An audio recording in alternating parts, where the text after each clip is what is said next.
Hey everyone, it's Kale from Scud Style, and I am back on my channel after my internet fast, and then for about a month I've been slowly introducing it back, and I just wanted to share some of my experiences and things like that before I resume making videos for you guys. And I know I've been talking about it, but I want to do it at a faster clip. I want to put out more content, and I also want to branch out um, more holistic with the content that I'm putting out, more lifestyle type stuff.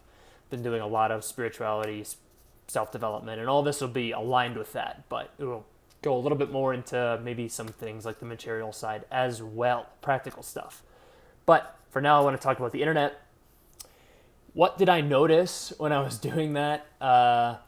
Didn't have a phone, didn't have access to the internet at all. So the first thing was you don't really realize how much the compulsion to look something up. Someone mentions something, and you're like, I don't know if that's true. Let me look that up. Or someone mentions an event or something that you don't know, you've never heard of, and you want to look it up. There's just kind of like this phantom itch in like your pocket, and you're like, hey, I don't know that. I can know instantly though. It's kind of the Google effect, kind of the endless information being at your fingertips at all time. And so when you don't have a phone or you don't have internet access, especially for a while, you start to realize that that's popping up, and you start to recognize that. When you're immersed in it, you don't really realize it. But I would be like, oh man, I don't need my phone for this, or I don't need to necessarily know that. The other thing is that I feel like I retain information much better when I'm not just looking it up. It's almost like someone feeds you the answer instead of you figuring it out. And when they feed you the answer, you don't actually remember the answer afterwards, or you need to recall it again. But when you figure it out, you do. So that was kind of an interesting phenomenon. The other thing that was kind of interesting about not having a phone was when I came back to it and started introducing it again, I was really made aware of how much ads and people's intentions and propaganda and all this kind of stuff all hits you, and how much you're really swimming in it all the time.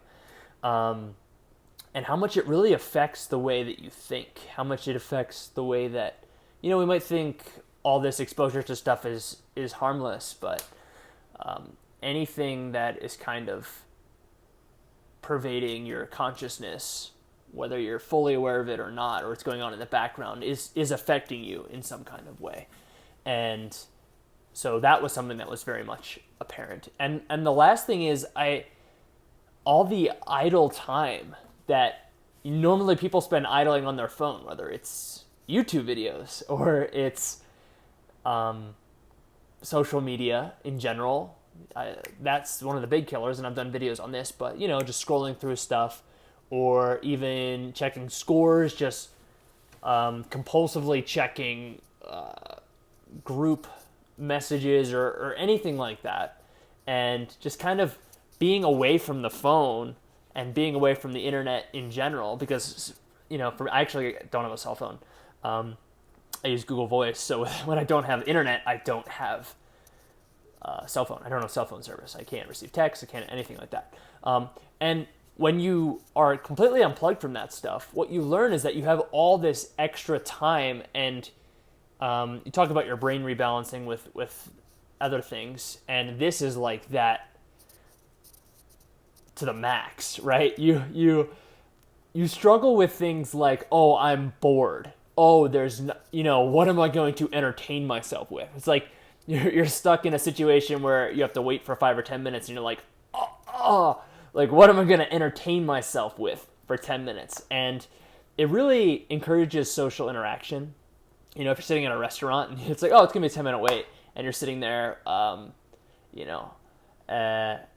if you're by yourself, then you can interact with the people around you instead of just like, and that, I wasn't necessarily in that situation a lot, but there's all kinds of mini situations around the day where that is absolutely applicable. And just being able to engage and be more present and things like that. The other thing is screen time really does affect my mood in a lot of ways. When I am on my phone or computer or anything less often, I am happier. And books, even Kindle, stuff like that, I like Kindle better than like a Kindle Fire. I think it's just easier on the eyes. But I use a Paperwhite, and that's usually pretty easy on my eyes. But that doesn't affect me like looking at a screen. Even watching videos can be taxing. But more than that, what I've realized from being away from the internet is the dopamine seeking effect. And this happens in social media all the time, and that's why that's such a thing. But even on YouTube videos, you jump from one to another, or you're online looking up an article, and maybe you're actually trying to do genuine research. Maybe it's something about health or this type of information you're trying to get, but then you go from one article right to another, and you're not even finished reading the one article, and then you jump to another, and all that kind of stuff. Compared to in the past, maybe you're reading a whole book on the subject cover to cover, as opposed to just, jumping around and seeking this information. It's very different, and it affects your brain and your attention span and everything else very different, and you are very differently, and you are getting dopamine hits each time you switch and each time you look for new information, and it really zotzes you out and puts you in this kind of funk state. So what I've noticed, right? So anything where you can kind of settle and absorb information more holistically from one single source, and I'm not against searching. Obviously, I'm running a YouTube channel. I'm not against searching for interesting tidbits, but when you go on looking for one, and then they say one thing, you don't even finish the video, and you go on to something else, and then it goes to something else, and all of a sudden, you're watching videos of something that's completely different than what you started at, and that is a very dangerous kind of phenomenon, and that's something that was very highlighted to me when I was away from the internet. I was, if I bring a book to the beach or something, or I have a day off, right, and you just bring one book, it feels boring. It's hard, and that's like a dopamine addiction, right? This book isn't, I want to read this one chapter and then I get bored, I want to move on to something else. And that is happening with a smartphone in your hand, guaranteed. So these things are all really powerful takeaways. And now when I want to do something, coming back and what I've learned, when I want to do something, I want to do it wholeheartedly, I want to do it holistically, I want to do it fully, and I want to do it in a way that's aligned and congruent with myself, my values, my lifestyle, what I believe in. So you have to push through to kind of rewire your brain and let it kind of come down and let those synapses and receptors, those neurotransmitter receptors in your brain kind of regrow and rebalance. You have to kind of push through that a little bit, is what I've noticed. And so I'm working on really settling with stuff. When I use my phone, I really want to just use it in batches, right? Not have it on me all the time. That's why I got rid of my cell phone several years ago. But really just not have it on me all the time, even when I'm at home. And if I have a video idea, I can write it out, and then maybe I can film it. And it doesn't mean I have to spend all day on the internet, right?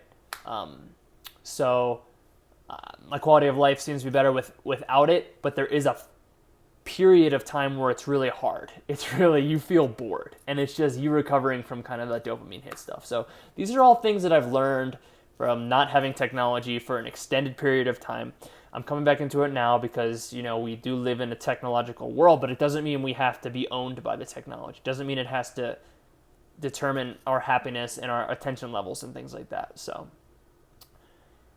that's what I wanted to share with you guys today. I'm going to hopefully bring more content for you much more frequently. Let me know what you like and what you don't like and things like that, and what's helpful, because I'm here to help, guys. So let me know, and thanks, and have a great day.